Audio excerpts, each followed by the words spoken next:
jumlah suara sah secara nasional sebanyak 100. Agaknya pemilihan presiden kali ini terlalu banyak dibumbui drama-drama politis. Bagaimana tidak, pasca pengumuman resmi Prabowo Gibran sebagai pemenang Pilpres oleh KPU, tiba-tiba saja ramai pemberitaan mengenai pertemuan Surya Paloh dan Prabowo Gibran. Hah? Gimana? Iya, dalam pertemuan tersebut Prabowo Subianto mengaku mengajak Partai Nasdem bergabung dalam pemerintahan ke depan. Pertemuan tersebut cukup mencengangkan. Pasalnya, tim kemenangan Anies Muhaimin sedang sibuk-sibuknya mengurus gugatan ke Mahkamah Konstitusi. Lalu partai pengusung terbesarnya Nasdem menerima sebuah pertemuan dengan Prabowo Subianto yang notabene nih adalah rivalnya pada kontestasi Pilpres kali ini. Disebutkan bahwa pertemuan tersebut hanya sekadar langkah Prabowo untuk menyampaikan terima kasih atas ucapan selamat yang diberikan Surya Paloh padanya dan calon wakil presiden Gibran Rakabuming Raka. Mengucapkan selamat kepada pasangan Prabowo Subianto. Sebelumnya, Komisi Pemilihan Umum secara resmi telah mengumumkan pasangan calon nomor urut 2, Prabowo Gibran sebagai pemenang kontestasi dalam pemilihan presiden dan wakil presiden 2024. Sebanyak 37 provinsi di Indonesia dimenangkan oleh pasangan ini dengan jumlah sebaran suara yang diperoleh sebesar 96.214.691 suara. Disusul oleh pasangan Anies Muhaimin yang suaranya mendominasi di Sumatera Barat dan Aceh dengan perolehan suara 40.971.906 suara. Lalu posisi terendah pada pasangan Ganjar Mahfud yang hanya memperoleh 27.400.878 suara. Jauh hari sebelum pengumuman kemenangan tersebut, muncul isu mengenai usulan hak angket.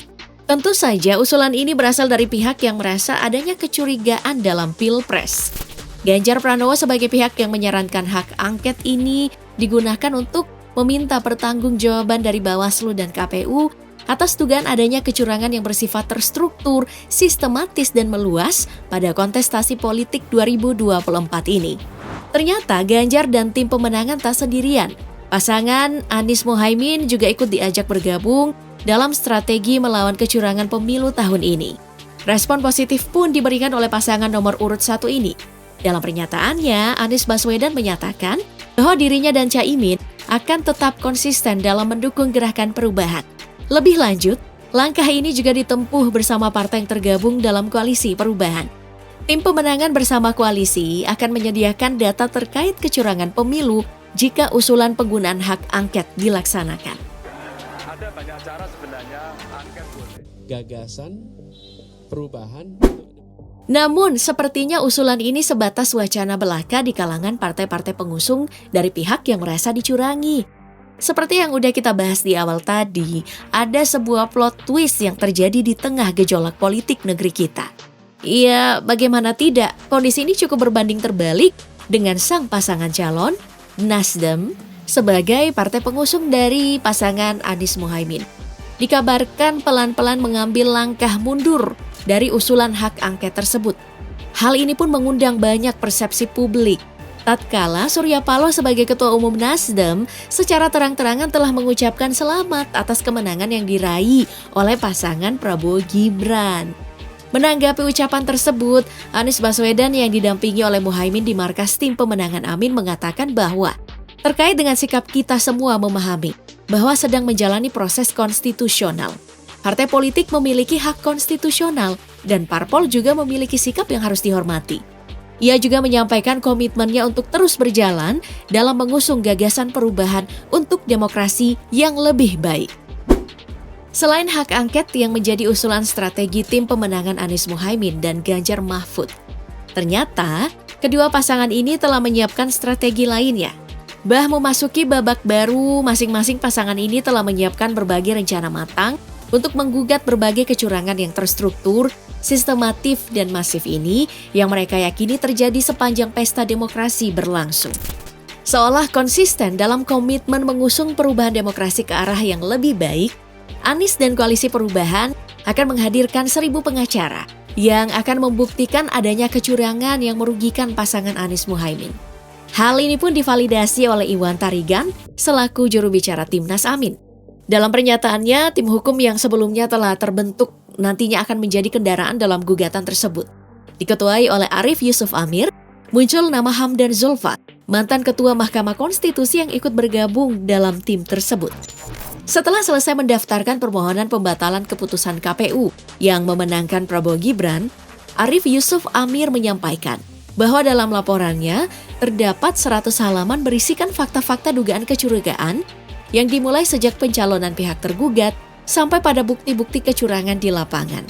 Bersamaan dengan itu muncul pernyataan yang cukup mengejutkan bahwa jika gugatannya diterima sebagai argumen yang kuat, maka mereka menginginkan pemungutan suara kembali dilaksanakan tanpa diikuti oleh pasangan Prabowo Gibran. Tanpa diikuti oleh calon wakil presiden. Sementara itu dari kubu Ganjar Mahfud juga tengah menyiapkan beberapa materi gugatan yang mereka yakini telah terjadi sejak Pilpres kemarin berlangsung. Meskipun punya banyak langkah dan strategis, dari pihak Ganjar Mahfud sebenarnya punya tujuan yang tak kalah penting. Calon wakilnya, Mahfud MD mengatakan bahwa gugatan ke Mahkamah Konstitusi ini bukan bertujuan untuk mencari kemenangan. Hal ini dikarenakan pihak Ganjar Mahfud sebelumnya telah menegaskan akan menerima apapun hasil Pilpres yang dibuktikan dengan sebuah fakta integritas. Menurut mantan Menteri Menko Polhukam ini, gugatan tersebut diajukan untuk menyelamatkan masa depan demokrasi Indonesia yang lebih sehat.